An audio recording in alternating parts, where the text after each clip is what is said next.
This is Marcus Palmier with Interstate Roofing. I'm here at Reginald Sias's home at 5290 Mill Run Road.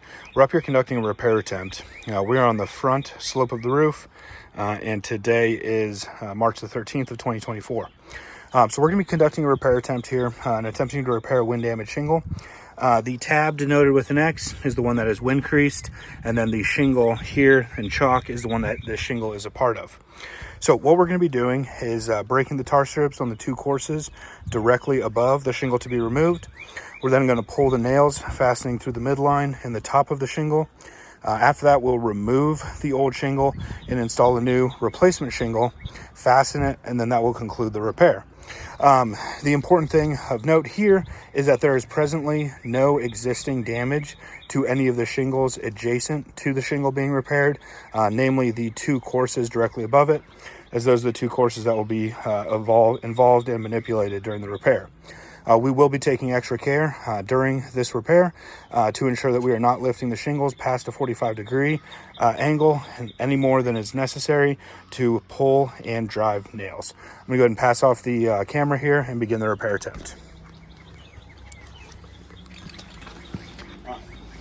So the first thing we're going to do using the flat bar is to break the tar strips on the shingle that we'll be pulling, as well as the two courses directly above it.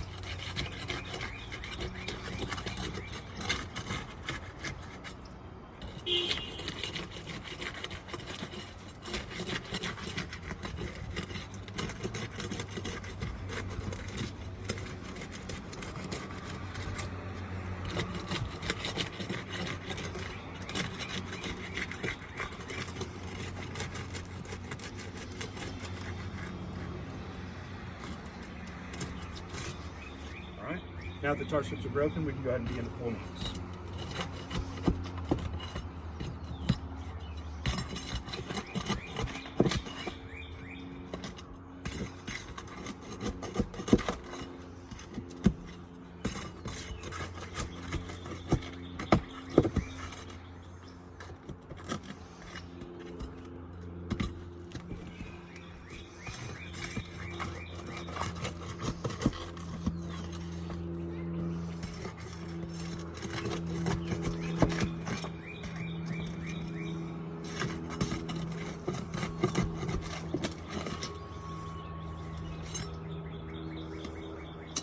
Alright, with the nails removed, we can go ahead and shingle.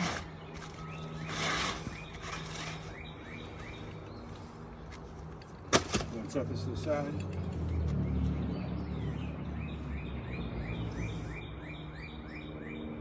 I'm also taking photos for a photo report that we'll be sending in as well.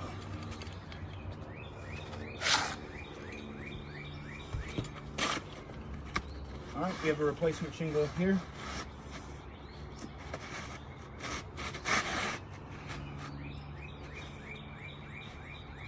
Alright, with this shingle set, we can see that it's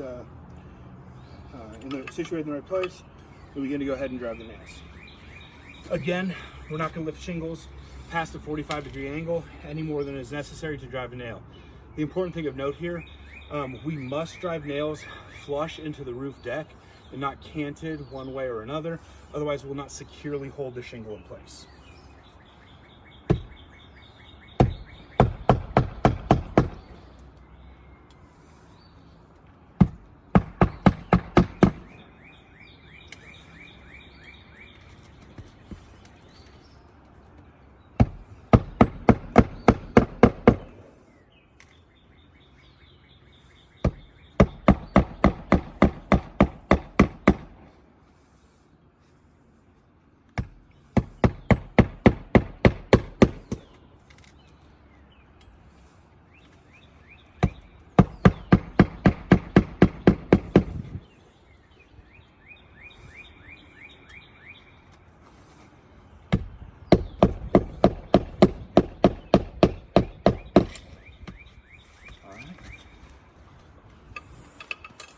Now we have the replacement shingle installed here. Photo of this. Alright. So now we're going to check to ensure consequential damage wasn't created to the shingles adjacent to the repair site. So as we look here, this shingle right here is creased and fractured. We can see how easily this one lifts. This one too is creased and fractured. This one appears to be good. Good. Good. I think that one's good. That one's good as well. So how we can denote and distinguish these shingles that are damaged in the repair attempt. So as you can see, this shingle, as I lift this up, I mean, it just lifts right up. And you can see the angle that's created during this lift. And that's because there's a fracture that exists through the top of this shingle. And the same thing is true up here. So you can see just how easily the shingle lifts. So shingles are comprised of a fiberglass mat, an asphalt coating, and then a granule coverage to reflect the UV rays from the sun. So as what we can see here, when a shingle, let's say that wasn't involved in the repair, like right here, if I were to wipe my hand across this shingle, we can see nothing happens. The granules don't come off. Now this shingle here, that was definitely fractured. As I wipe my hands across this, we can see all of the granules that come off. And that's because there's a fracture that exists in the actual matting here of the shingle. And that's effectively fractured and increasing the shingle. Same thing is true here as well. We can see the granule just come right off. So both of these shingles were damaged. The consequential damage is in the form of creasing. So we'll go ahead and mark this.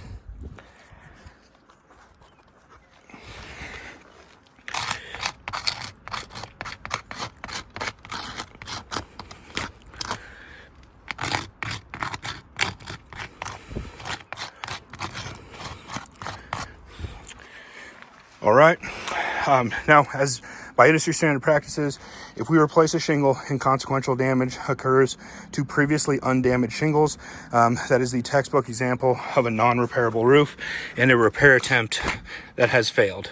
We'll go ahead and mark this as failed. And that will conclude our repair attempt. As we can see, the roof is clearly not repairable due to the age and condition of the shingles. Real quick, just wanted to point out a few things with the age and condition. This roof appears to be in the 17 to 19 year range. We can see massive amounts of granule loss in the shingles. This just indicates, a roof that's definitely older, and repairability just becomes much, much more difficult with roofs in this condition. That concludes our repair attempt. This roof is not repairable. Thank you for your time.